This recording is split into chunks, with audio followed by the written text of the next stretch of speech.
Imagine you're an 8-year-old home alone. What would you do? Play video games? Invite your friends over? Set the home on fire? Get some bitches? You're only 8, you sick fuck! Of course, none of them. You'll be an 8-year-old crime stopper. And that's what is it all about. And it's fucking ridiculous!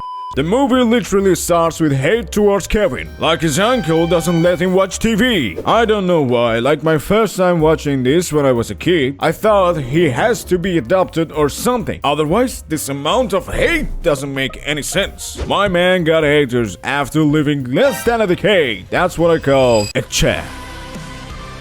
But seriously, what could he have possibly done? It could be a pain in the ass sometimes, not gonna lie, but at some point I was expecting his father to tell him, "You're a fucking disappointment." So the entire house is going to a trip. A police officer, which in reality is a thief, enters the house to gather information and ask for their parents to make sure they are leaving. But no one bothers to answer or question it. Kevin gets bullied by his own siblings. They are even mean to each other, like what the fuck? Just chill out. They order food, but his big brother eats his pizza, so he gets angry and attacks him. Things get messy and everyone looks down on Kevin. The big bully ate his dinner. Why is nobody mentioning that? While this is happening, there are two strangers in the house. The cop, who's really a thief, and the delivery guy, who's in fact a delivery guy. And no one is dealing with them. Don't you guys get uncomfortable with their presence? Anyway, Kevin points out that everyone hates him, and his mom says, "Oh,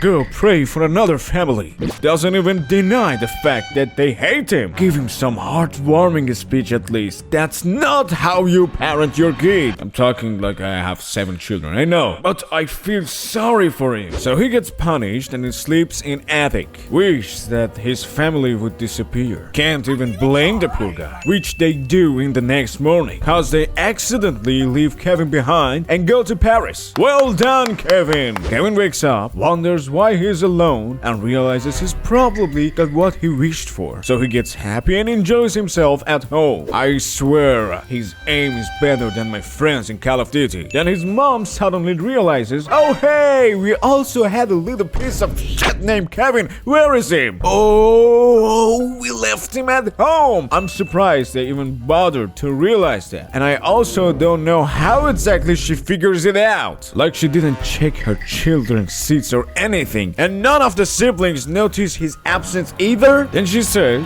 what kind of mother she is. So the burglars try to break in, but Kevin scares them away by turning on the lights. A policeman comes to the house to check on Kevin, but he doesn't answer cause he's afraid. There are million windows, just use them to at least see who it is. I also don't know why his mother doesn't call a friend or a relative to visit him. The mother stays at the airport, so a seed might open up, which now remembers to be a mother. Anyway, Kevin's having the time of his life, uses an aftershave and burns Rookie's mistake, and steals from his brother's life saving, which leads to a mess, and his brother's Trenachula pet gets free. The thieves, on the other hand, rob another building, and then we're assured that Kevin's house is empty. Then we get this amazing transition. Man, I miss the old days. Everything was so simple. Kevin goes to store to buy a toothbrush. Gets scared by his neighbor. What the fuck is that stare? The police chases him and fucking fails to catch a kid. My man knee slides his way out. I'm sure that's not how it works. The burglars nearly hit the kid with their truck. And why does he always scream like that? They chase him cause he gave them a weird look? Solid reason. And they're wondering why he's running. Like, bro, you're the one chasing after him. What do you expect? The burglars come back. Kevin puts a show for them and make them believe that there are people in the house. And I don't know how long he's been doing that because there's no way he knew exactly when they were coming. They left. He orders food, talks to the delivery by using the voice of an actor in a movie, which I don't know why. It's just a delivery guy and you're paying him. What harm could it cause to answer the fucking door properly? But it's a really funny scene, so I let it pass. Next morning, he uses an aftershave and screams.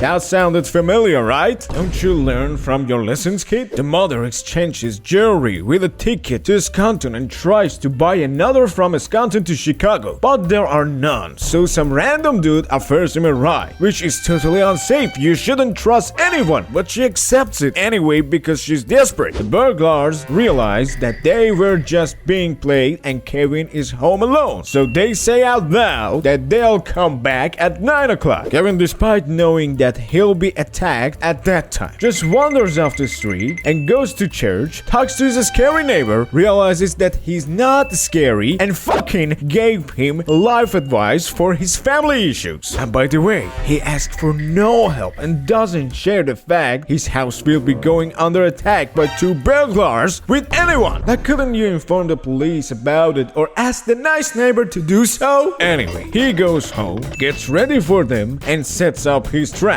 They arrive exactly on time. The shorter dude gets shot at the nuts, and the taller one gets shot in the face. Then they decide to split up. It's just a kick, bro. It's not just like Cersei Lannister defending King's Landing. Just a child setting harmless traps for you. They both get screwed at the stairs. They sleep once again. The taller one puts a steering to turn on the light, but instead, a clothes iron falls on his face. He had a lifetime to move aside, but I guess he's just stupid. And the movie also emphasizes on that a lot. The shorter bad dude gets his hand burned and falls over the stairs for the 3rd time. The tall idiot loses his shoes and socks to a sticky stairway and managed to step on a single nail that was put under. You're stupid, not blind. The other one gets burned and just stands there and screams. They finally get into the house but get pranked even more. Here, they sleep on a bunch of toys, which they could have totally avoided if they opened their fucking eyes. The little brat provokes them to come upstairs, but they get hit in the face by some color cans. And this scene happens.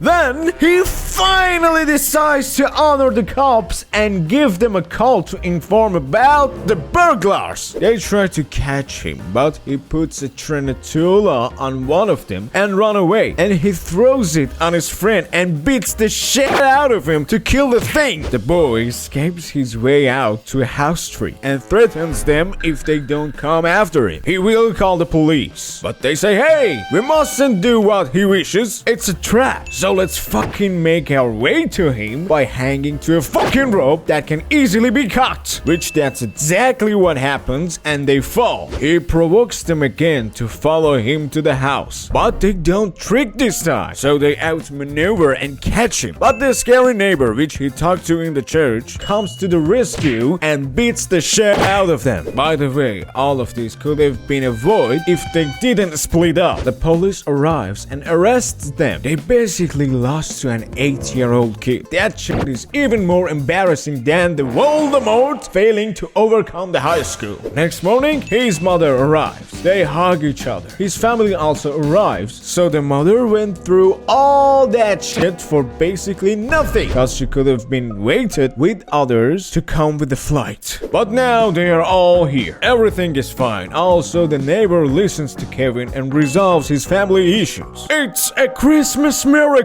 God bless America! Thank you, Jesus! I'd like to also mention that this movie suffers from a long and unnecessary scenes too. Even some scenes get repetitive, like the thieves struggling with the stairs for like 6 or 7 times in total. Who am I to judge? Just a random guy on the internet that his opinion matters a lot? Okay then, if you say so. I'll go on and give this movie 7 Jingle Balls out of 10. It is boom roasted, my friends. Don't forget to like and subscribe and give me a comment, please.